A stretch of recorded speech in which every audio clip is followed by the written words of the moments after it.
What's going on? And welcome on into episode number 269 of the Garage Beers podcast, brought to you proudly here on the OBR streaming network. Go over to the OBR.com and hit subscribe, and make sure you are hitting subscribe and like and follow wherever you're watching the show tonight, whether it's YouTube or Twitch.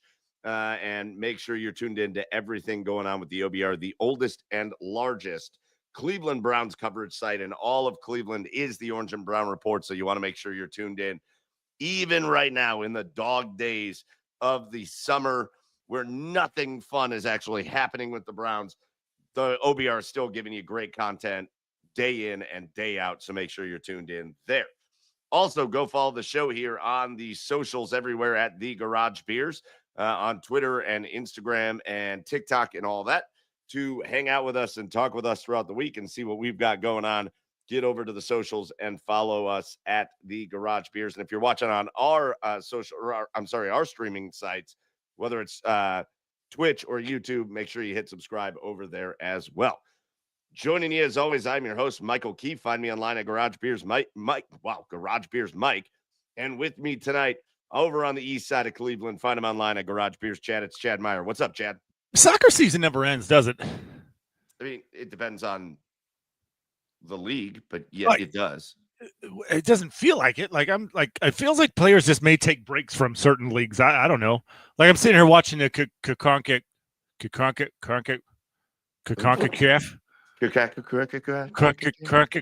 You know, the one with all the Central American countries. Yeah. And us, and then like Saudi Arabia is just like, yeah, we're in too.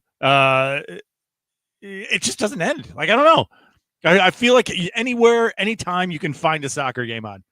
Yeah, there's obviously, you've got like if you're an English Premier League team, that goes from like August to April. That's crazy. And that's so crazy. But then like what you're watching like national competition. I mean, we got a World Cup coming up next year. If we could win this CONCACAF, that'd be great. Because we don't win World Cups. We don't win World Cups. No. Also, follow John Daly on Sunday. It was amazing. What do you mean? Yeah, John Daly was here at Firestone calling golf championships. Followed just a pure legend.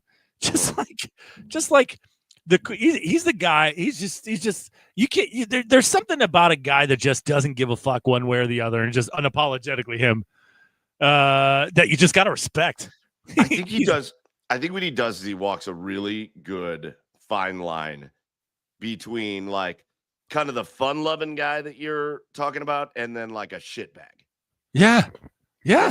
There's guys that walk around like, I don't give a fuck about anything, but they're also shitbags, and you're like, ugh, this guy's a fun, but this guy's like a dirtbag. Like he's like trashy but fun.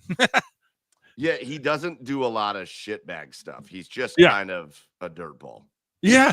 Yeah. He's fun, and he's a dirtball in a space that is not meant for dirtballs. Yeah. Right? Like this is a guy who, after like a collapsed lung, was like, no, the reports are wrong. I smoke 2 packs of cigarettes a day and not 3. Obviously. Or he was 2 under in a tournament and decided to post an 18 on a par 5. Yeah. Yeah. And he was just like, I'm here to set records. Like, he just doesn't give a shit. And it's amazing. Yeah. He's the ultimate honey. He's life's honey badger. He really is. Who else fits into this category? Oh, God. Let's see. Loose cannon. Patrick Beverley, kind of? Man, you know who's going to fit into the category is going to be Draymond Green. Draymond Green? Yeah. As he gets away from his playing, like every time I see him talking, I'm like, man, I really like this dude. And then I watch him on the floor, and I'm like, I hate this guy. The minute he's done playing, he's going to be in this category of like the don't give a fuck. Yeah. Really great on the microphone kind of guy. Yeah. I think so too. Else? But I don't know if you're going to see like natural titties, like John Daly wore on his pants in one of these tournaments. Like, this guy is just he's just an absolute incredible human. Yeah, he's a specimen. I think he's one of a kind. I think he absolutely deserves the title of specimen. Yeah. Like I just saw a clip of him. He was golfing with some country singer, and here he comes riding by on his like Addams Family looking like custom golf carts. Yeah. I saw a video of him recently playing golf. It must have been like some kind of tournament he was in because there were people there spectating. And he rolls up, hops out of the cart, cigarette hanging out of his mouth, takes that wild golf swing. I mean, that golf swing is wild. That club comes so far behind him. And he from 200 yards out, just drops it to within 3 feet of the pin. And just and then he's just and walks off. Yeah. Then he'll just take his shoes off and then, I don't know, steal someone's cigarette. That's right. Yeah. Chad, do you like my surroundings? I wanted to be like Chad tonight. Yeah. What is that? I mean, I am in, hear me out. I got the hookup. Okay. I am in one of my favorite locations. I am in Hocking Hills. Oh, work party? So the fact that there's internet happening here is stunning. Unreal. But yeah, I'm at we do a work thing here this week, and it's at the Hocking Hills Lodge. Nice. But we've grown to the point where they didn't have enough rooms available. Oh. And so they also rented out the cabins. Nice. Okay. And I got here, and I was supposed to have a room. And I got here, and one of the people that was in the cabins wanted to be in the lodge. And so the minute I walked in, one of the people I work with was like, "Hey, would you be down to switch your spot from a room in the lodge to a cabin?" And I was like, "Yeah." Yeah. What? Okay. All right. So I am on this back porch overlooking the woods of Hocking Hills, which are beautiful. Absolutely. I get up in the morning. I have a cup of coffee out here, out in the woods, looking for nature, looking for animals. All right. And I'm having a time. So I felt like I was all set up and ready to do the podcast inside. Yeah. And I thought, no, I could be like Chad tonight. I could be like Chad. That's it. Samesies. You and I, samesies tonight. I could be like Chad. And when I tell you that I am sweating. Yeah. Oh, yeah. Yeah. You best believe it. It's not, it is not comfortable outside. No. All right. Well, listen. Again, we're at this weird time of the year where there's not a lot of crazy pressing sports shit to talk about, but we have been gifted some topics through just some news that has happened over the last couple of days. The fact that we've got the NBA draft this week, the fact that tomorrow. Tomorrow. The fact that we've got the NHL draft coming, the fact that we've got the years for these two leagues coming up where they're going to be able to start signing players, and we've already seen trades happening. We've got some people getting real heated about some Guardians topics that we're going to talk about. So we do have some things to talk about. And we've got two brand new, since last week's show, there have been two champions that have been crowned. Yeah. And so we certainly have to talk about that. So we're going to get into all that, but we can't get into it before we get into our Garage Beers of the Week. And so, Chad, why don't you kick us off and tell us what you're drinking here on Garage Beers this week? Well, one of my favorite breweries in Cleveland, Noble Beast. I got their Graf Vienna. I got their amber lager right there, the little Vienna amber lager. Delicious. One of the most well-balanced Vienna ambers I've ever had in my life. Usually amber lagers are very dry. And it's nice. It is just a rock solid amber lager. It's just smooth as can be, drinkable, and refreshing on a hot summer night. Cheers. Thanks, Peter. I'm not Peter. My name is Retep. Yeah. Here comes Peter, but he's really Spider-Man. Yeah, that's awesome. Actually, we were just down Father's Day weekend. We went down to Masthead because Masthead's my favorite, and my father-in-law too. And I really wanted to swing over and go to Noble Beast because I haven't been there in forever. Yeah. And I love the brewery. It's right there on Lakeside, right across the street from the FBI building. Yeah. It's a cool place. We just haven't been there in forever. Yeah. And I wanted to go, but the choice was either go there or go get Mexican. And I was hungry. So we went for Mexican. Whoa. But yeah, great one. I went apparently this is like the beer of the Hocking Hills. And it's from a brewery out of Powell. Okay. Which is, relatively Columbus-y, but then also kind of down this way. Right. It's from Nocterra Brewing. Nocterra. Oh. And it's the Take a Hike IPA. Isn't that Carter's spot that he likes to go to? I don't remember. I'll have to ask him. But yeah. Take a Hike IPA. They sell this everywhere inside the lodge there. So I grabbed a couple of them for tonight. But it's kind of a West Coasty IPA. It wouldn't be your favorite beer, Chad. It's a little piney, which seems to fit the bill for where I'm at. Right? Well, sure. It should taste like these trees back here. Well, it does. I'm sure it does. And it does a little bit. But yeah, Nocterra out of Powell, and it's the Take a Hike IPA. And obviously, if you've ever spent any time down here, Take a Hike is what it's all about. Yeah. And that's the beer. That's my beer for tonight. So, Chad, cheers to you, buddy. Adorable. Cheers to everybody that's tuned in. And let's get into episode 269. All right. First of all, I do want to go back to a secondary preliminary cheers again, but cheers to Joey. I know Joey's not here tonight, but cheers to Joey for the work that he put in last week, getting our podcast side of things back up and running. Cheers to the folks at Blue Wire for helping out with that as well. For some reason, our podcast just stopped posting for a while. And it was like a month and a half where we could not get our podcast to post, and it's all sorted. So if you can't make it to the live stream, but you want to hang out with us on Garage Beers or you want to listen, you can do it again on Apple and Spotify and all that. And just shout out to everybody that worked hard to get that taken care of. Chad. Yeah. Let's start with champions. All right. Because we did our show last Tuesday. And as our show ended, I believe it was 3-1 Florida Panthers at the end of the second period of game 6 of the Stanley Cup Finals. From the time I kind of wrapped everything up, did the intro, saved everything, till the time I turned around and turned the TV on, it went from 3-1 to 5-1. Yeah, real quick. Real fast. And we have got back-to-back Stanley Cup champions, the Florida Panthers, and a couple of old buddies of the Columbus Blue Jackets are repeat Stanley Cup champions. First of all, man, and I think we started talking about this last week, but we know this more than any other city here in Cleveland. Winning a championship is damn hard. Yeah. Winning one championship is damn hard. So to see the Florida Panthers storm through the playoffs again, fight off a little bit of adversity, and then really dominate that series. I mean, it looked like that was going to be a really good series against the Oilers to start, and then it wasn't. And it wasn't in a hurry. Just, Chad, how impressive is that, man? How impressive is what you saw out of the Florida Panthers this postseason? Mike, it's one of the best hockey teams I've ever witnessed in my life.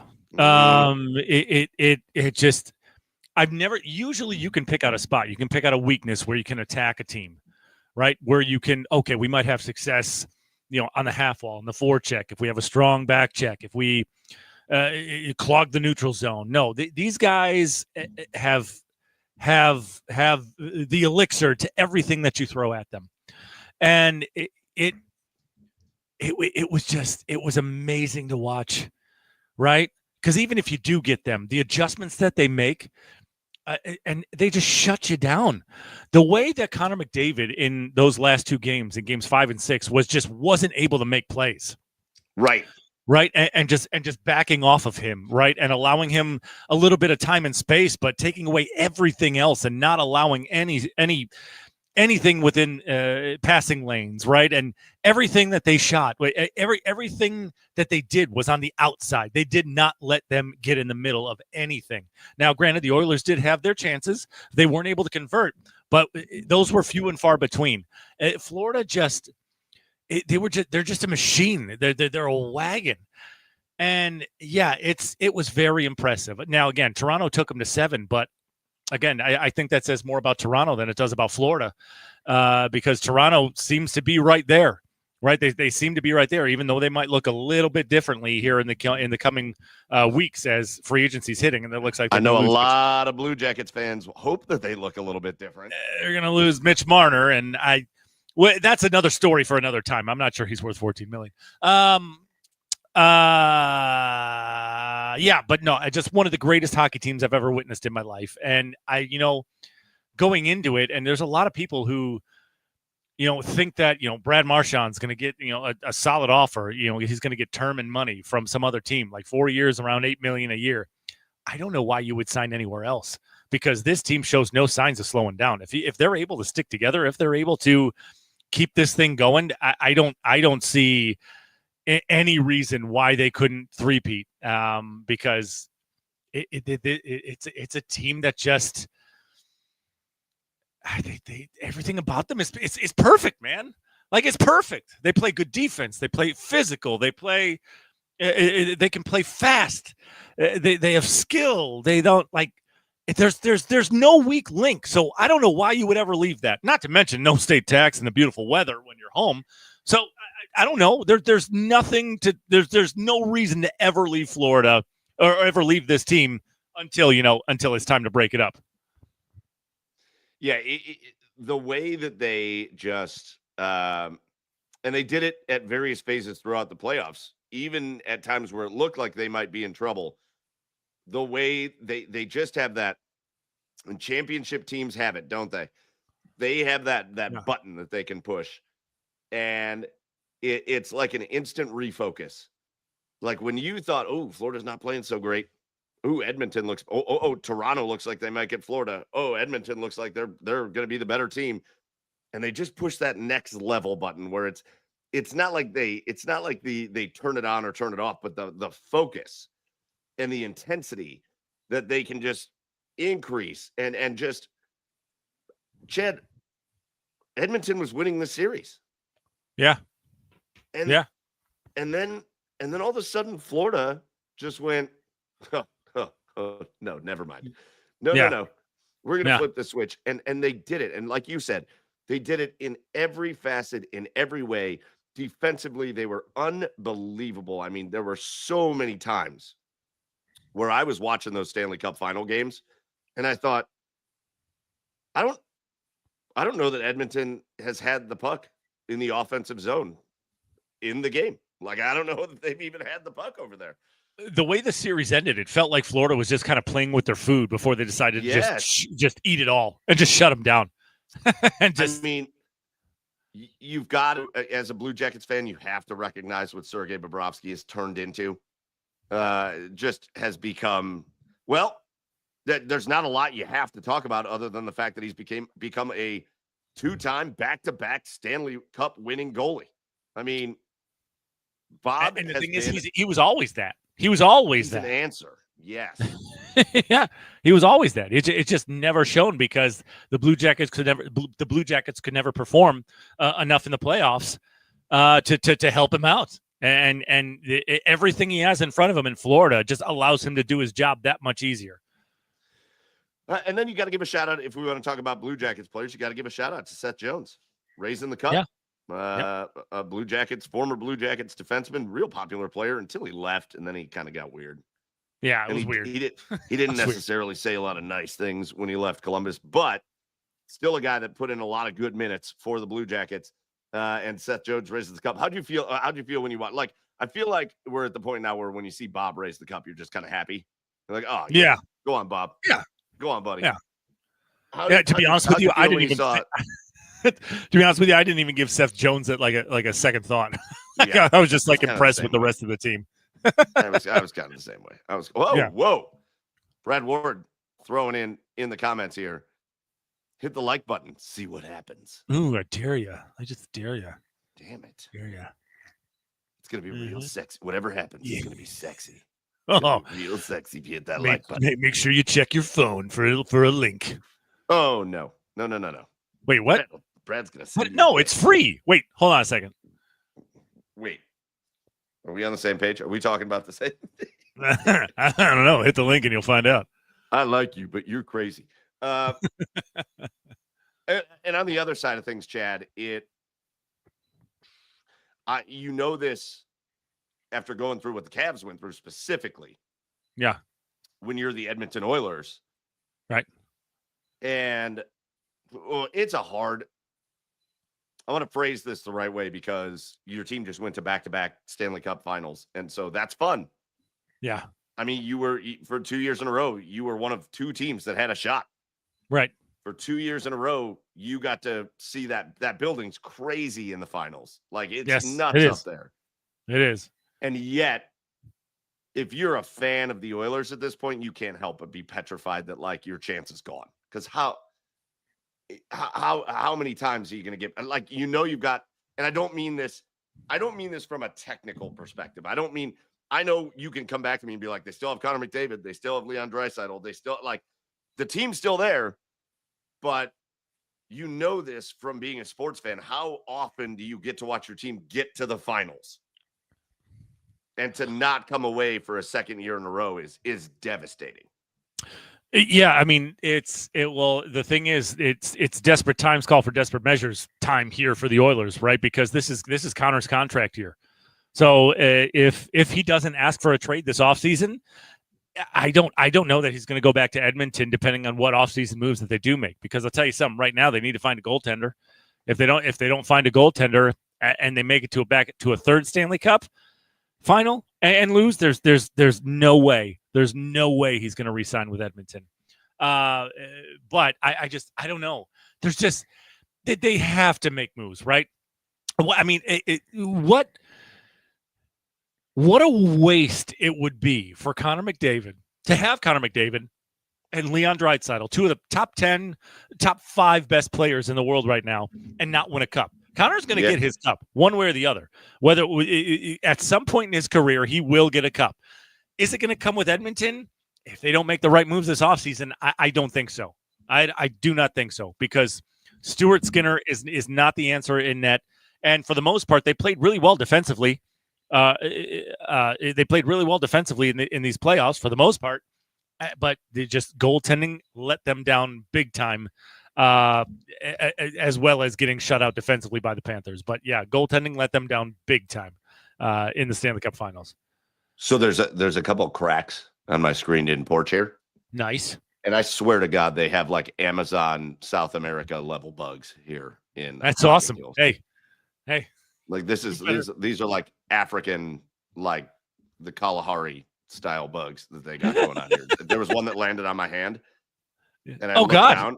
And it was a beetle that was like, it took up like the whole pad between my thumb and my index finger. It was just like hanging there. I was like, I feel like it looked up to me and was like, sup. sup. I was like, oh, all right. So yes, the Florida Panthers back-to-back Stanley Cup champions. And what an impressive run they are on. I will tell you, I'm sure we will have our buddy Doug Plagans on when he gets a minute, because again, former voice of the Cleveland Monsters, but now the radio voice of the Florida Panthers. We've talked to him a bit, and I would love to catch up with him just to talk about the run, back-to-back Stanley Cups, and again, as a guy that's got roots here, kind of the same thing I asked you last week, Chad, which is, when you're another team, especially a team like the Blue Jackets, that again, the most difficult thing to reconcile as a Blue Jackets fan is that they've never even been close. Right. Like they're when you say that to like the diehard Blue Jackets fans, they're like, yeah, we won that playoff series that one time. Right. That's as close as it's been. Right. It'll be interesting to hear his take on what he's learned from watching how the Florida Panthers have built themselves into a dynastic team at this point. Right. And how a team like Columbus can do that. With that being said, Chad, our buddy Mark Scheig, who covers the Blue Jackets, put out a tweet, and I want to get your take on it. Sure. And I don't have a lot of knowledge of the amateur hockey ranks. Sure. But he put out a tweet today, was it this morning? It was this morning. And he said, all right, Jackets fans, I got a 3-part question. So I want to bring this to the Jackets, because we're now getting into, finally, I'm so excited for this offseason for the Jackets. They've got the draft coming up, 2 first-round picks. They're later picks, though, but still 2 first-round picks. But free agency starts July 1st. Yeah, the most cap space in the NHL, and free agency starts next week on the 1st. So he put this question out. 3-part question, and he was looking for Jackets fans' responses, so I want to hear yours. Assuming the Blue Jackets keep both picks, 14 and 20, which prospects do you want them to take? I don't know if you know any that you have in mind, but I'll get to that. Yeah. Which one unrestricted free agent do you hope they sign after 12 p.m. on July 1st? And then which realistic trade target do you hope that they go after and actually get? Whew. What are some people saying? What are some people saying in the comments? So I know there's a name that they are linked to in the draft. And so this is the only guy I really know anything about that may be around when they're ready to pick. But a lot of people want them to take a flyer on a kid named Joshua Ravensbergen. Ooh. Joshua Ravensbergen is a 6'5" goalie who is he checks a lot of boxes. Yeah. He is a big, imposing 6'5" goalie that checks a lot of boxes. And if there's an area that you know for sure that the Blue Jackets need to address long term. I mean, listen, we got maybe Jet Greaves can be the answer. I don't think it's Elvis anymore. Right. And so there's a kid maybe at 14 that you could grab in Ravensbergen. So a lot of people have brought his name into the mix. Do you have any other prospects that you know about that you'd be interested in the Jackets going after?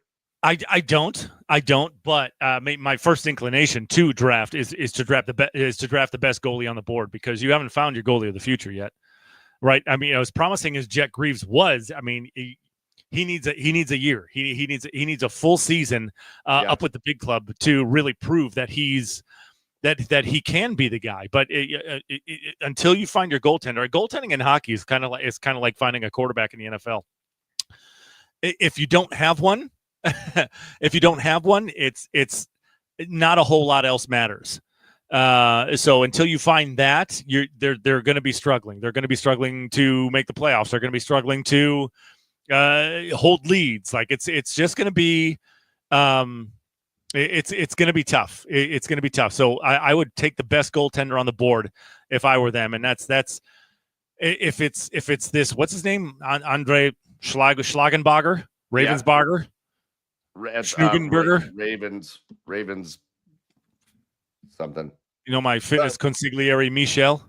The name Ravens hurts me. Ravensbergen. Ravensbergen. Yeah. And then if you're talking about unrestricted free agents, you know, a guy I really, really, really liked is Nikolai Ehlers. Nikolai Ehlers. Yep. Free agent wingman and I think he would fit in on the second and third line perfectly. You could toggle him between the two, and I think he would just add a nice veteran presence to that depth forward position. I mean, obviously everybody would want Mitch Marner. I mean, I think that's the obvious answer, but I'm just not sure, especially with the way he performs in the playoffs, that he would be worth the price tag that it's coming with, because it's reported that he's going to set records. Like, it's reported that he's going to be getting 13 or 14 million a year. Is that, now I know the Jackets have the most cap space out of anybody, but is that going to be worth it? You know, it's kind of a weird position, right? Because, yes, because yes, you have questions about how he performs in the playoffs, but the Jackets haven't been there in the playoffs. And in the regular season, Mitch is a 100-point guy. Is a 90 to 100-point guy. So he's going to help you out a ton in the regular season. But when it comes to crunch time, is he going to be the guy that you want? Is he going to be the guy that's going to lead you there? I don't know. I honestly don't know. But it's a sign of a good GM, and it's what we'll see out of Don Waddell, who I do have a lot of faith in, which is, just because you've got the cap space doesn't mean you need to go make the biggest signing if it's not what you think is worth it. Right. If you have Mitch Marner as a $10 to $11 million guy, and he's going to sign for 14 or 15 million, and you decide to pass on him, that's not a bad thing. You don't just spend the money because you have it, because that's how you get yourself in trouble. So we'll see. We'll see with Don Waddell. I know another name, Brock Boeser, has come up a little bit. Sure. But it's basically all left wingers that people want. It's all wingers that people want, all guys that can get the puck in the net. Right. Now, I will say, and a guy that's familiar with the Jackets that I wouldn't mind seeing on like a lower scale, because the Jackets could use a solid stay-at-home defenseman, especially if they don't re-sign Provorov. Maybe Vladdy Gavrikov, maybe him back in the Union Blue. Just a solid stay-at-home defenseman. I wouldn't mind seeing him back here, and I think he would be interested in coming back as well. Now that a new regime is here, and Don Waddell has made a living off of building hockey teams, building winning hockey teams. Yes. So a new regime here, he could feel differently. Don could convince him otherwise, if it comes to coming back to the Blue Jackets. So yeah, absolutely, Gavrikov. One thing I found interesting in reading through the replies to Mark Scheig's question there is Mitch Marner is obviously the number one answer there, but do you want to know what I think was probably the number two name on that list? What's that? Is a guy that everybody wants to re-sign with the Jackets. Everybody. I mean, a wild amount of responses in favor of them making sure they bring back Dante Fabro. Yeah. Oh, yeah. Yeah. That guy made a name. I mean, like, again, he's a vet. He made a name for himself in the league before he came to Columbus. But, like, man, he had an impact in Columbus, didn't he? Yeah, he sure did. I mean, he came in and he was like you said, he made a name. He was a real rock, just a rock solid defenseman for the Jackets. So yeah, I mean, why wouldn't you want him back? I mean, that's as much as you want. I want to see a little bit of improvement on the blue line. This was probably the best the blue line has. This year was the best the blue line has looked over the last probably 5 years. So yeah, easy. if you can add to that, yeah, I would definitely look to do that, because I mean, it kind of obviously I don't want him going and signing guys all willy nilly, but the world is pretty much your oyster when it comes money wise here with Don Waddell into this offseason. So yeah, there's a lot of possibilities, and I'm really excited about all of them. I mean, even if there's a guy you don't like in the trade, you can use those two first round picks to get yourself a proven veteran. Get something there. Just real quick, another name that came up a lot is it?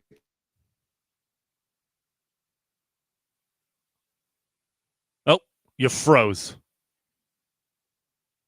You froze. Your face looks silly. Your face looks really silly right now, and I love it.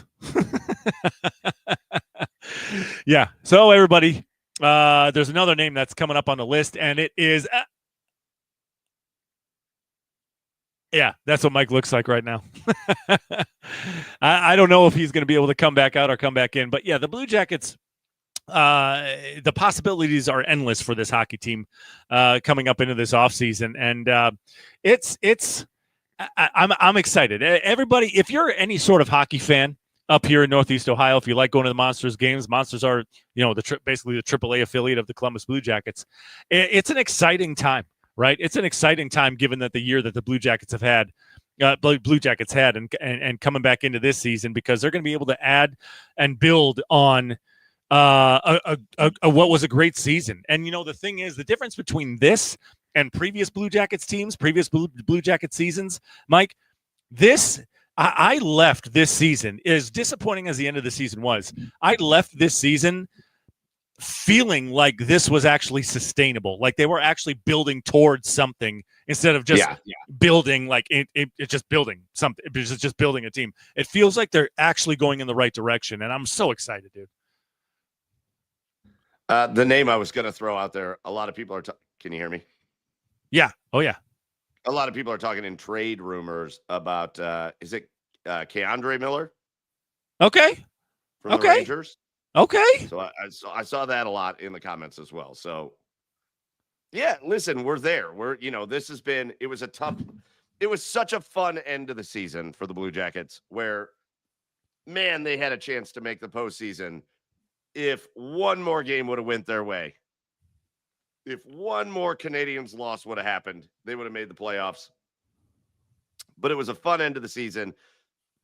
And it was a fun Stanley Cup playoffs, and now we're on to what should be a very fun offseason for the Blue Jackets, and we'll see what direction they decide to go. But again, in talking about champions, the Florida Panthers back to back. Chad, why don't we take about? First of all, I will tell you this: that what just happened might happen again. Okay, yeah. No, that wouldn't surprise I'm me. in Hocking Hills, and I'm out in a cabin, and I have Wi-Fi, but we'll see what happens. So if it happens again, I'll just drop out and come back in, and All it'll right. figure itself out. We'll work our way through it. Yeah, for We can sure. do anything for 50 more minutes. We can do anything. Right. Let's do our asshole of the week. And then we'll talk about the other champion that was crowned since our show last week. So let's do our asshole of the week, our mid-show segment, where we call somebody out for just being an asshole. For just being an asshole. And I'll lead us off with this one, Chad. I was going to say, what do you got before your internet freezes again? There's a great one. There's a great one. My asshole of the week this week is the nature boy, Ric Flair. Oh, okay. What did he do? Have you seen this? No. So there's a ton of bars by where he lives in Florida, I think. Okay. That have filed formal complaints against him because they're saying that he's showing up to the bars, getting hammered drunk, and then shitting his pants at the bar. Man, I'm all for a good time. And I'm all for, hey, listen, Nature Boy's 100 years old. And if he wants to go out partying at the bar, being the jet flying, limousine riding, what's his thing? Kiss stealing, son of a gun. Wheeling dealing, son of a gun. Woo! Be that guy. Cool, man. Maybe cut yourself off before you poop in your pants at the bar. Maybe cut yourself off. The Ric Flair drip. He's dripping in his pants. Oh, no. Sir, it's gotten to a point where it's not just a personal issue anymore, Rick. It's affecting the people around you.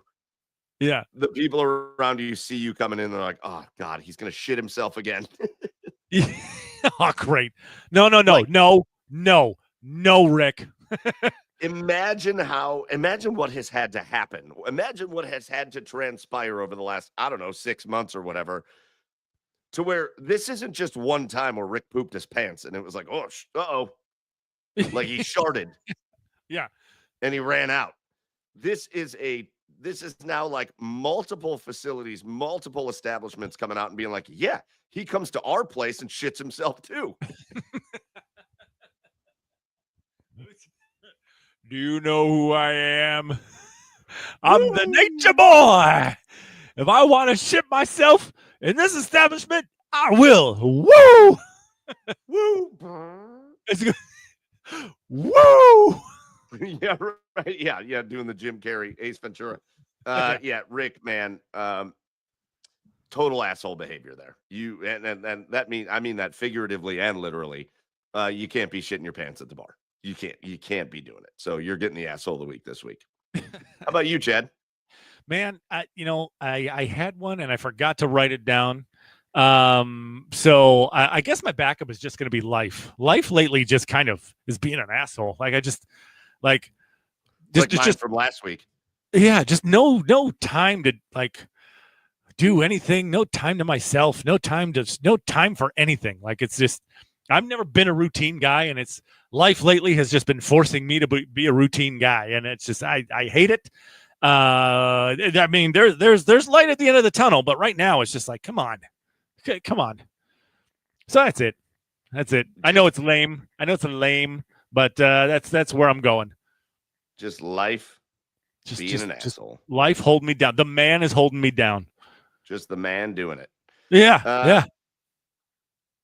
Yeah. All right. Well, we got a comment before, and I didn't know what it was, and I still don't know what it was. We got a what? We got a comment or a question before from Coach Fresh that says, what is Deontay talking about? He's talking about the Browns for a minute. Did he get cut? Oh, you know what? Deontay Johnson made a post that had a little shrug emoji, and it said, move on. Yeah. No, I think that's referring. There was something that happened a few hours ago that Deontay Johnson said that he refused to go into a game because it was too cold, last year or 2 years ago or something like that. And then everybody, a lot of people are talking about it. Everybody kind of freaked out about it. And I think he's just saying, whatever, move on. Like, Deontay, first things first here, pal. You're coming to Cleveland. You can't not go into games because it's too cold. So don't. Maybe just. Does anybody on this planet ever think to just not talk every once in a while? No, absolutely not. And I know that what that sounds like coming from a guy that hosts a podcast, but I think for what we do, it's probably why we don't have as many followers as some other people do. Like, I'm not constantly. I got other shit going on. I'm not going to share I don't share a terrible amount of personal stuff. I'm not going to tell you every time I feel bad. I'm not going to tell you every time something happens. I don't need the world to know. I don't need your sympathy. I don't need your happy birthdays. I think it's very nice, but I'm not going to post online that it's my birthday. I don't need the attention all the time. Some of these people just need so much attention. Like Deontay, you didn't need to say that, man. I don't care. I'm not going to make a big deal out of it, much like I'm not going to make a big deal. If we're going to stick on the Browns for a hot second, just like I'm not going to make a big deal out of speeding tickets from Shedeur Sanders. We're not making big deals out of this shit. I don't care about drama. I don't need the nonsense. But also at the same time, I don't care. I don't think the Browns should cut Deontay Johnson because he said he didn't play because he was cold or whatever. But also a little bit of just like self-awareness, and you don't need to publicize every freaking thought that comes into your brain. Like, sometimes a thought can come into your brain and just fucking leave your brain. Right. Just let it enter your brain and be like, I could tell the story about how I didn't play because I was cold, but then you could be like, but I'm also trying to play for the Cleveland Browns, so that's probably I probably shouldn't, and just let it leave your brain. Does anybody do that anymore? No, they don't. Well, I mean, they do and they don't. Like, people clamor, especially when you're in the public eye. People are clamoring for transparency. So I guess that's what he was looking at. But you need to. I guess you need to be a little bit more careful. A lot of people these days aren't a little bit more careful as to what they say. Saying that you checked out mentally because you felt like you weren't getting used. Well, what's going to happen when I don't know? Quinshawn is getting the ball 30 carries a game. And you're not getting the ball. Like, are you going to check out mentally then? People are going to have questions about everything you say, and sometimes people forget. Professional athletes, anybody in the public eye, forget that you're going to get scrutinized with everything you say, with everything you do, everything you say. So you don't need to be not transparent. You don't need to say everything, but at the same time, you got to be a little bit more careful with your words. I mean, that's really it. It's a delicate balance. Really, but yeah, Deontay was saying he checked out mentally because he wasn't getting used, and kind of just wide receivers are divas, right? So I mean, it was wide receiver diva shit, and hopefully he has a new fresh attitude this year because the Browns need him for a wide receiver room that's paper thin. The Browns are going to need him. This is a guy that's a Pro Bowl talent. Yeah, he's been a Pro Bowl talent. Yeah, he's been a really good wide receiver in the league. There's a reason that he hasn't been able to stick at places that are looking for wide receivers. Yeah.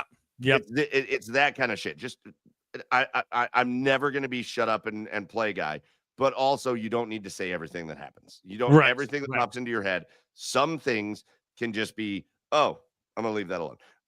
Very similar to Chad.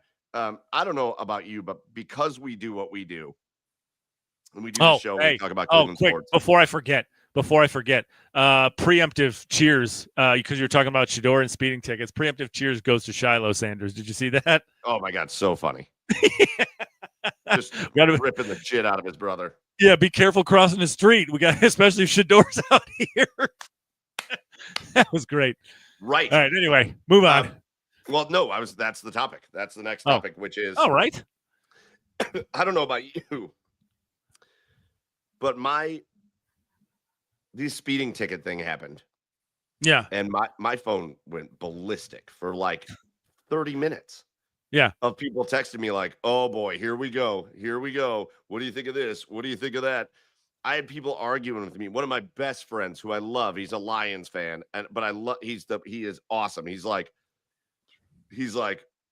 oh, I don't know how you let this happen. And I'm like, what? Speeding. He has a fast car and he decided to test it out, and he got caught twice speeding. Yeah. If this is the worst thing that happens, who gives a shit? He's probably got a Hellcat engine in that fucking thing. And like, I don't know. I'm not trying to make excuses for him, but in like a souped up car like that, have you ever just, okay, for anybody in normal cars, have you ever been driving and then all of a sudden you feel like you're fine and all of a sudden you look down and you're going like 80, 85, you're like, oh shit, I better slow down. It could be something like that too. But it probably isn't. He was probably just driving fast because he wanted to. And he got stopped and he got a ticket. He's just a little boy. This says nothing about anything. No. This is not an indictment of his judgment or his decision making. My buddy was like, "Oh, it's not a big deal. Would it be not a big deal if he would have killed somebody?" No, if he would have killed somebody, it would have been a big fucking deal. But he didn't kill somebody. And so it's not a big deal. This goes back to just humanity being an asshole. There's a saying about throwing stones when you live in a glass house. Shut the fuck up for a minute. You don't need to have a hot take. We don't need to have hot takes on everything. I didn't really even want to bring this up other than it was like a thing that happened that everybody was talking about. You don't need to have a hot take about everything. This goes back to like Deontay. Deontay, you don't need to talk about everything. We don't need to say everything about everything. You don't need to have a goddamn hot take about everything. There is no hot take to have about this situation. He's a dude that was driving in a fast car and he thought he would speed for a little bit and he got caught and he got a ticket and that's it. That's all there is to it. You got two. He wasn't drunk. He wasn't drunk. He wasn't. He didn't run from the cops. He didn't. Yeah, he wasn't running from the cops. He just drove fast and got pulled over. I mean, I guess the worst mistake he made was doing that in like the Strongsville Medina corridor where where every cop hangs out in Cuyahoga County. No, he probably hasn't learned that yet. Yeah. That's like the biggest mistake he made. But yeah, he spent. Did you watch the dash cam video, by the way? Yeah. That cop like giving us like she was going 92. I'm going to cut her a break, but you're going 101. Oh, thanks, I guess. I said to my buddy, I was like, because he was like, well, it's different when you're expected to be the face of a franchise, and I'm like, so riddle me this, Batman. Should the Browns cut Myles Garrett? Because I don't know if you remember when he was going like 1,000 in a 35 and he flipped his car.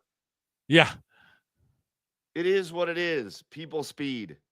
Right. They get pulled over. You pay a ticket. It's done. If somebody gets hurt, then we make a big deal out of it. If somebody gets killed, then we make a big deal out of it. Right. That's how this works. I'm not going to sit here and make a big deal because somebody could have got hurt. They didn't. He got a ticket. That's it. Let's be done with it. Move on. That's it.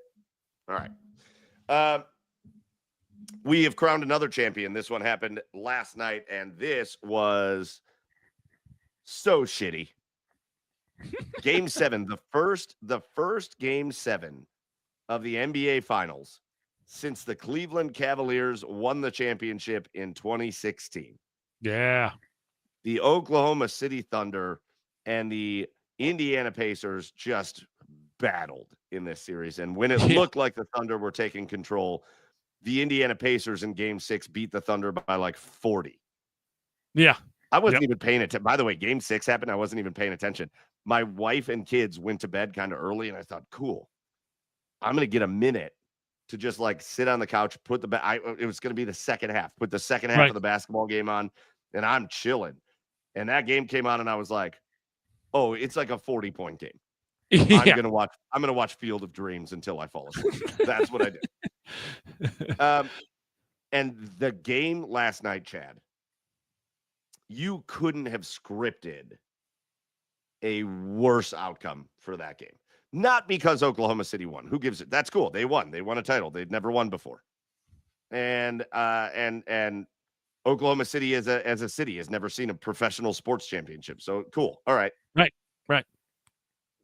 But to have Tyrese Halliburton come out and have the start that he had in that game, he was on fire to start that game.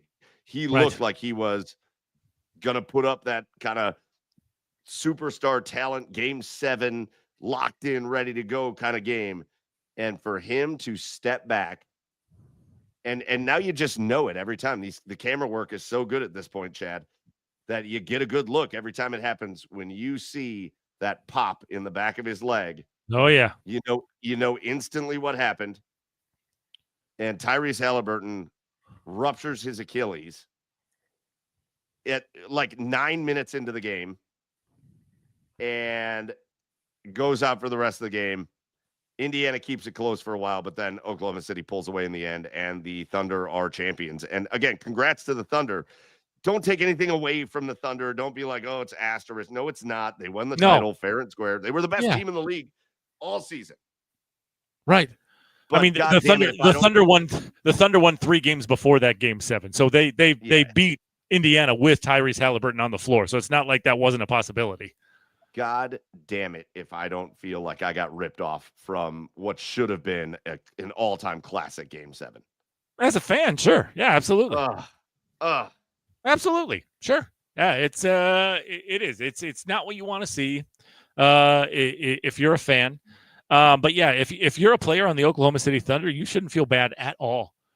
Right? No. Go celebrate. Go nuts. You shouldn't feel bad if you're a player or a fan, or I mean, you should feel bad for the human that is Tyrese Halliburton. Sure. You should feel sad that happened to him, but otherwise, celebrate. Oklahoma City just had a season, that's an all-time great season, Chad. Yeah, it sure is. You won 68 games in the regular season. You went 68-14.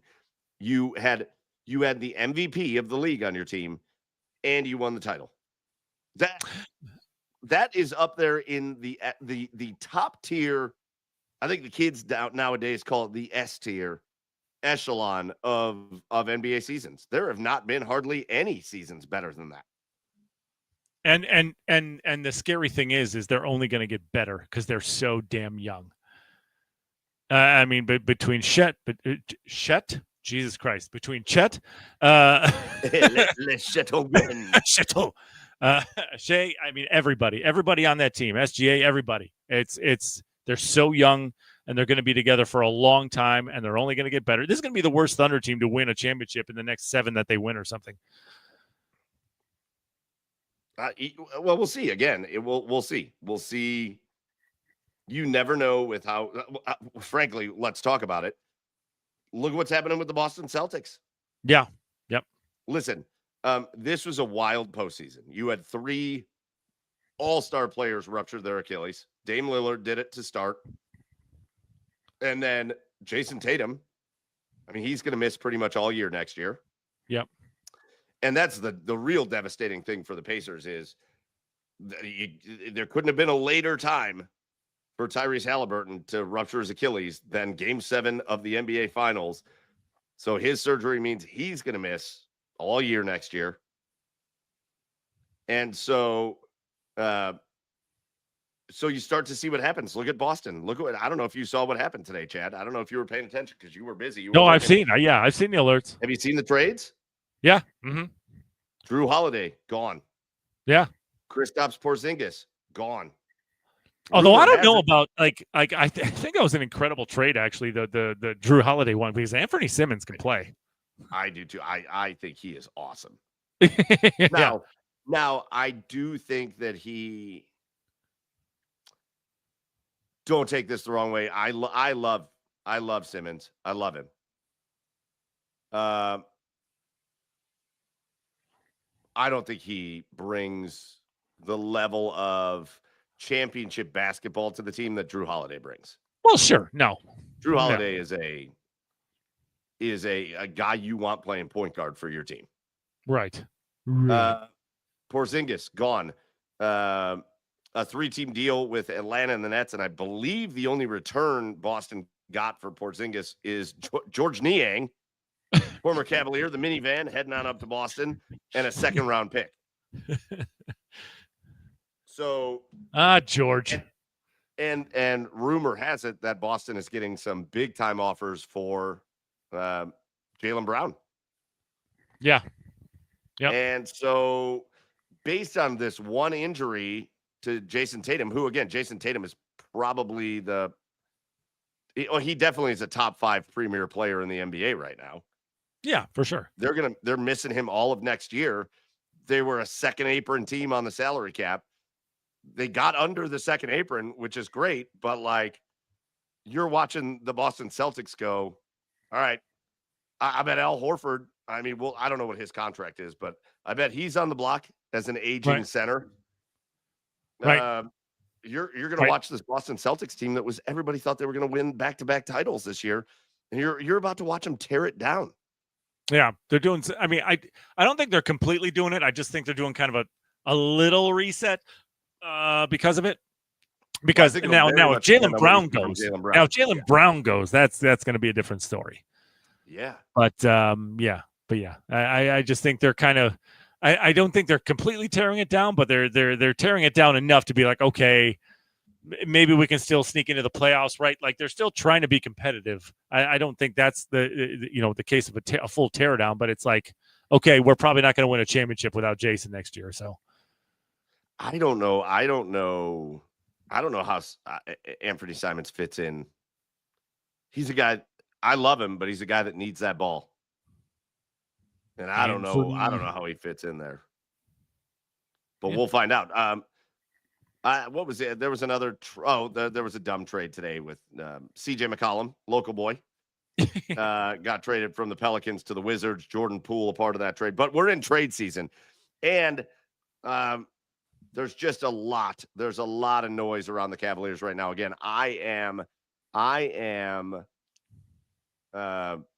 I'm still in the boat that I think this Cavaliers team, the way it is set up, with some adjustments here or there, could very much win a title. I think if you blow it up, I think you're reactionary, and I don't want to be reactionary.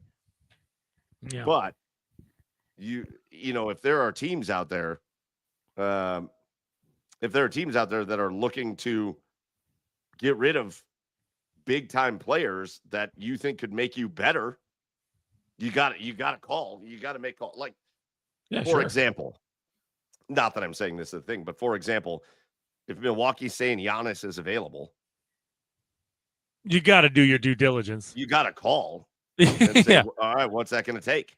Right. You got to call. Yeah, of course. But with all this being said, again, there's going to be a lot. I think this is going to be a wild NBA offseason. I think we're going to see a lot of trade action going on. I think we're going to see a lot of new faces and a lot of new places next year.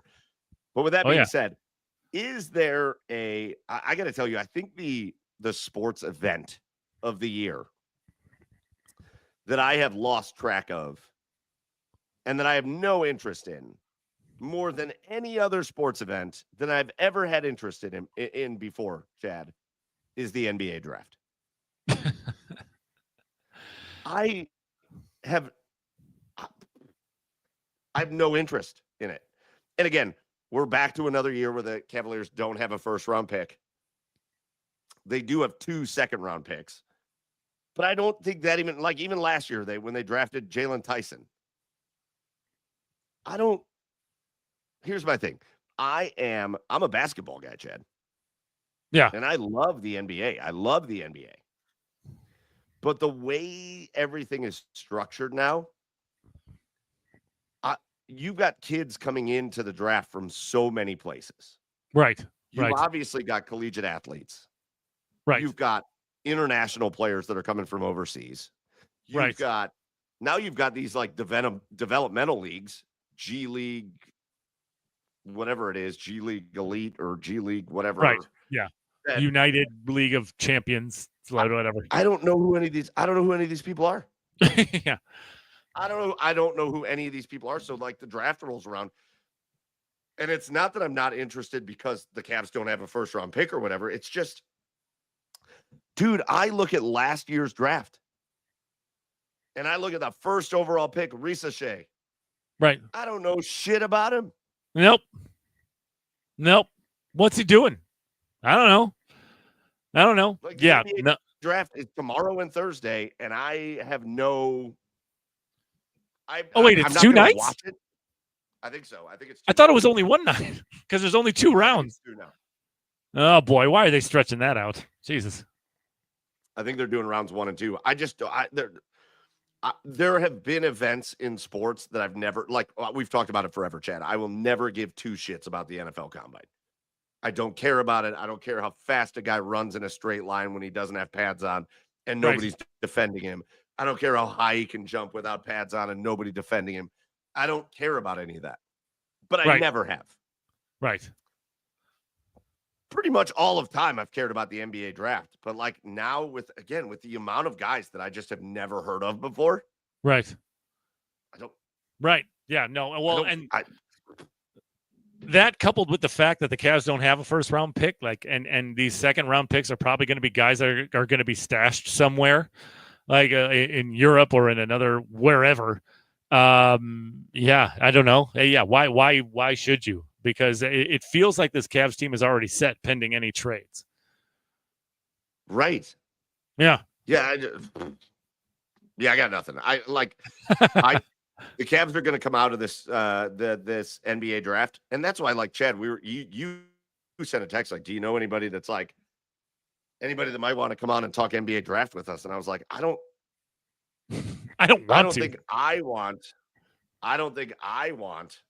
to have somebody on to talk about the NBA draft because I don't know. I know Cooper Flagg, right? That's the prospect I know. Yeah, yeah. And so, and maybe it's me being beat down by the Cavaliers because, and this, I've had a gripe with the Cavaliers for years about this. Anytime the Cavs get good, they treat the second round of the NBA draft like it's like a total gamble. Right. I remember when LeBron was here, and they would draft some random ass European player that you never saw ever again. Right. Right. And they'd be like, well, maybe. And it's like, oh, couldn't you have drafted like the couple good guys that are like good basketball players that are still there? No. Certainly would have helped when LeBron left. I don't know that I have any faith in them. I think I'm just going to wake up on Friday and be like, all right, the Cavs drafted these two guys. Yeah. Let's see what happens. Some guy from Kentucky and some guy from Serbia, Montenegro, Borski, Tulski from the Borski Basketball League. Boom. Oh, look out. Herb Borski's a high flyer. Yeah, sure is. Sure is. Sure. Boris is a guy to watch out for in later years. Good old Borski. He'll give me ball. I make slam dunks. I make 3-pointer. Is NBA a shooting league now? Okay. I shoot slam dunks into baskets. Into pitch baskets. We don't have a lot of money over there. No lot of money over there. Okay. Yeah. You can have 6-bedroom mansion for 5 rubles. Well, he gave me a nickel. Yeah. We just got DVD. Miami Vice. Great show. Oh, great movie. Euro trip. Yeah. Rest in peace, Michelle Trachtenberg. What the hell? Yeah. Crazy. Yeah. Who saw that coming? I sure as hell didn't. Wild. Yeah. It's wild. So, yeah, listen. That is the more fun thing on the NBA. The draft, I have no interest in. The more fun thing on the NBA, though, is lots of moves already getting made and more to come. And we'll see the direction the Cavaliers decide to move. Again, a lot of people clamoring for Cavaliers trades. Maybe the guy that got talked about the most, Darius Garland, is going to be really hard to trade when he had off-season surgery and is going to miss time in the season. So I don't know. I don't expect the Cavaliers to do a ton. I do expect them to make some moves. I think there are some players that could get moved, but I think we're looking at a very similar Cavaliers team going to next year, and I'm perfectly cool with that. Like, that's what I prefer. 64 wins. What? Right. Why would you make sweeping changes on a 64-win team? And doesn't make any sense. When you talk about it, everybody's like, "Oh, you're just making excuses or whatever." But I always say the same thing: one team wins the title. Yeah. Everybody else loses. Right. Everybody else eventually loses. One team wins the title. So what does it matter if the Cavs? What if the Cavs would have lost in the Eastern Conference Finals? Would we still have been calling for everybody to get blown? Like, trade everybody? No. Everybody would have called it progress. What's the difference? Yeah. What's the difference? Give these guys a shot to come back and do it again. Yeah. Yeah. Second year under Kenny Atkinson. Give him a chance to do it again. Exactly. All right. Kind of last topic before we do our cheers of the week and get out of here. But we're still in a very up and down period with the Cleveland Guardians. The return of Andres Jimenez tonight. Last week, we were tearing them apart because they had just come off getting really beat up pretty bad by the Cincinnati Reds, even though they won that last game. And then they got destroyed in Seattle, clean sweep, and it wasn't even close. Yeah, yeah. And then what do the Guardians do? They go to San Francisco and take 2 out of 3. Right. And I'm thinking they're going to get crushed. Rafael Devers and his new team. Nope, they go take 2 out of 3, and they really should have won that last game, but they couldn't score runs. And then they go to Sacramento and they play the A's. And I know everybody's still caught up on the A's being really bad, but they're not really bad this year. They're not terrible. They went on a long losing streak, but they're not terrible. They got the talent. Like Denzel Clark's one of the most exciting young players in baseball. Yeah, they've been a much more difficult team to play this year than they have over the past couple of years. Yeah. I think that's fair to say. Sure. And the Guardians go out there and take 2 out of 3 from the A's. And you go, okay. And now they're like right back in that wild card. And they're back above 500. And you're thinking, okay, all right, maybe they're finding it. And now they're back home again. And they got their asses kicked tonight against Toronto. Toronto put up 10 runs. Right. It was not a very good night. Logan Allen, not great. Not great tonight. Right. But here's where we're at. The Guardians, and we talked about this last week, the noise is loud right now amongst the fan base for the Guardians to do some things to try to make this team better. You have some pretty glaring holes. Right field is an endless pit of despair. Yeah. Never-ending pit of suck. Even center field is pretty despair-ridden. You need to be getting more out of first base. Right. / DH. And so what's happening right now? Well, down in Columbus, there's this kid named Chase DeLauter who is just absolutely mashing the baseball every time he plays. Yep. I think so. He's played in 22 games now, I think, for the Clippers. Mm-hmm. He's been on base in all 22 games. Yep. He's mashing. He's swinging the ball well. And now everybody, like, it is just a thing now. People just clamoring to get him up to the big leagues. And I'm going to be honest with you, Chad. I'm not the most reactionary guy. I have no idea why the Cleveland Guardians would not bring Chase DeLauter up right now. No, me neither. I mean, you can take this all the way back to the Astros series. This team needs an injection of offense, especially as you get down into the 5, 6, 7 hole in that lineup. This team needs a spark offensively because it is struggling to score runs right now. Like even though they are grinding out wins, it's been a boring team to watch over the last 15, 20, 25 games. So yeah, bring him up, see what happens. If he works out, great. You keep him up there, and you possibly have you have another power hitter that you have a power hitter in your lineup for a change that can provide some offense. And if not, you just send him right back down. What's the worst that can happen out of this? Absolutely nothing. Well, actually, he can get injured. He could probably trip on a crack on the sidewalk and get injured again and be out for like 8 weeks. But outside of that, there's really no bad that can come from calling him up right now. Man, I would rather have them call him up and have him have the chance to get injured up here than down in the minor leagues again. Because I feel like if he comes up here, let's say he came up here and played 4 weeks of like good baseball, right? And he showed you like, oh, he's delivering on some of the promise that is Chase DeLauter. And then he gets hurt. next year you feel real good about putting him back in the starting lineup, back on the major league roster. Yeah. Whereas if you leave him in Columbus and he gets hurt again, then next year you're going to put him back in Columbus and see if he can stay healthy. Yeah. And you're never going to get anything out of this guy. Right. Bring him up. Now, what have you got to lose? Hesitation? Yeah. What have you got to lose? Nothing. I mean, it's. I'm sure it's a whole control thing and blah blah blah blah blah. These guys, you know, the Guardians typically exercise caution over everything when it comes to their young guys. But to just take a chance for once in your goddamn lives. Take a chance. You need to. You have to. Yeah. Even if well, of course. Even if you and I know that, Mike. But they don't. They clearly don't. It's just. It's almost like they've been conditioned to do this now.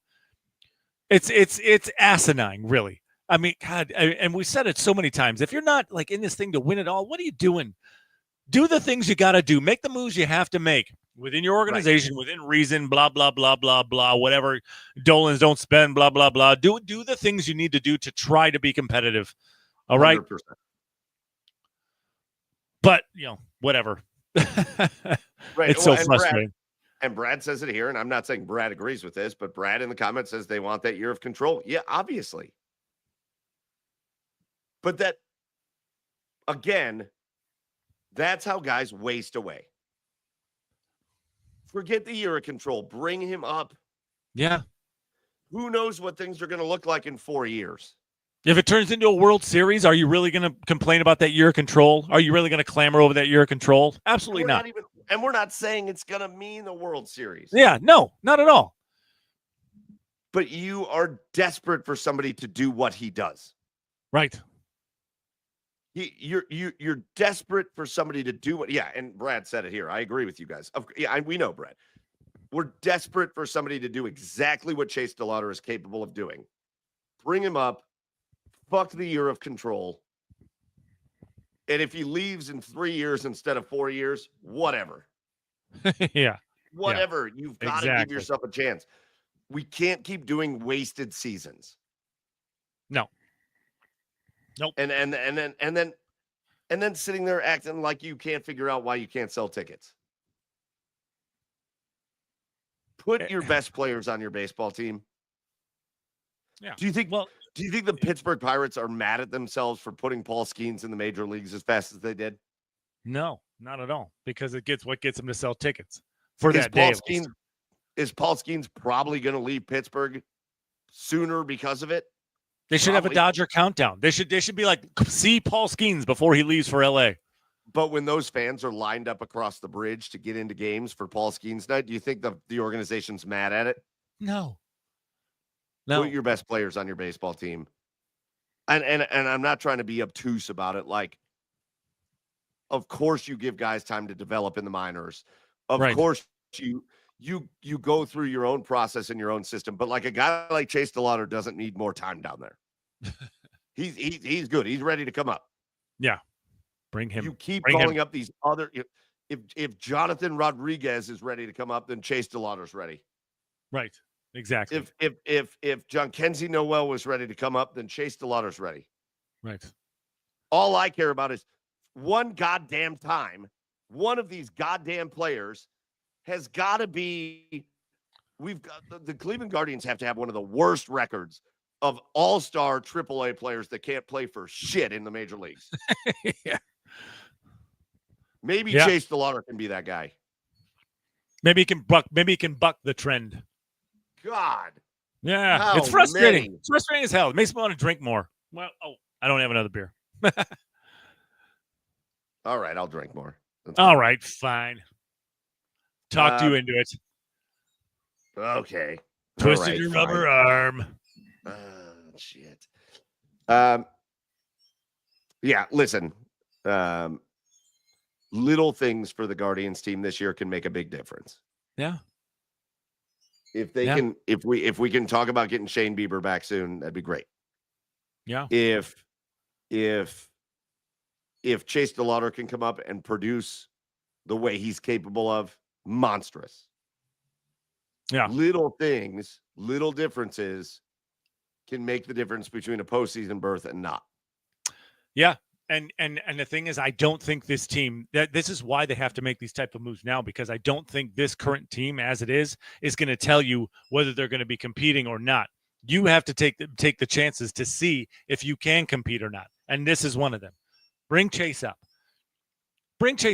You're not going to know. If you leave this team the way it is, you're not going to know whether this team's going to compete or not, or if they're just going to stay in this middle of the road purgatory type of baseball team.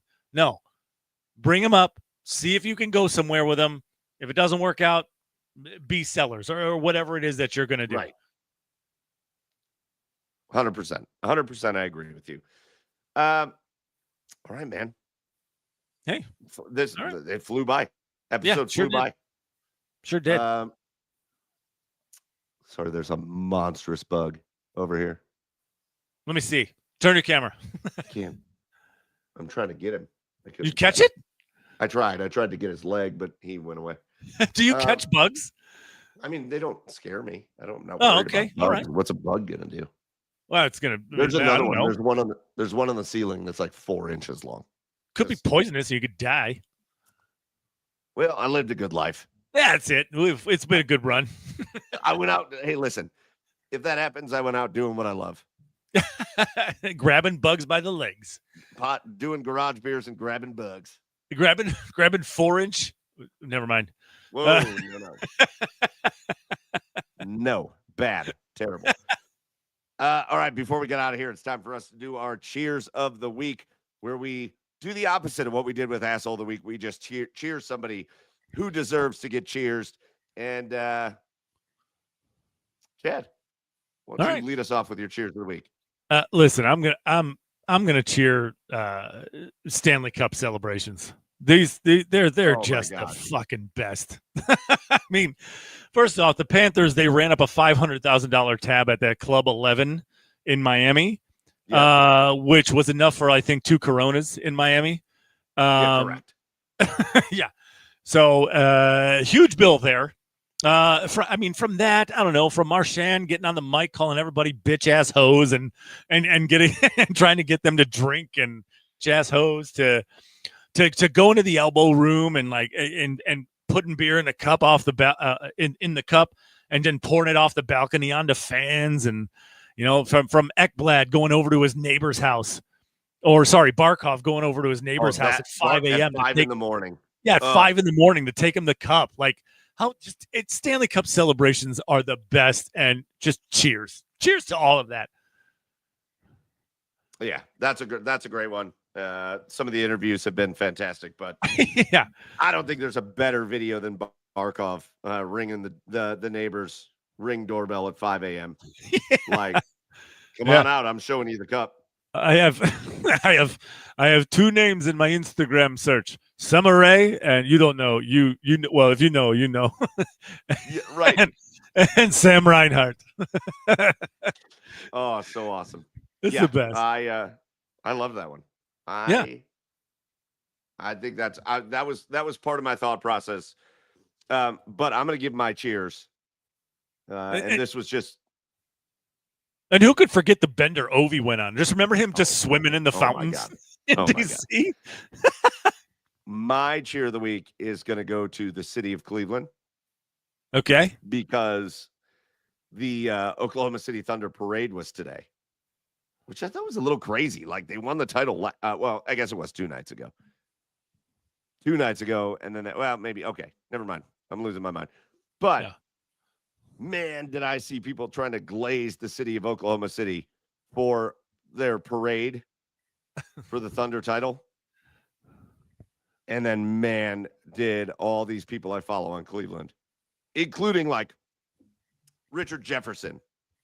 Somebody said something like, Oklahoma City, the best post-championship parade of all time. And Richard Jefferson just said, I don't need to say what I want to say. I'm just going to let my comments do the talking. And then his entire comments were just filled with people posting the videos and pictures of the Cavs championship parade. Yeah.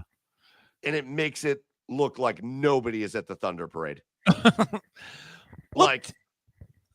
That parade is one of the all-time greats. One of the all-time greats. Dude, did you see clips of like just the city at night after it after it won?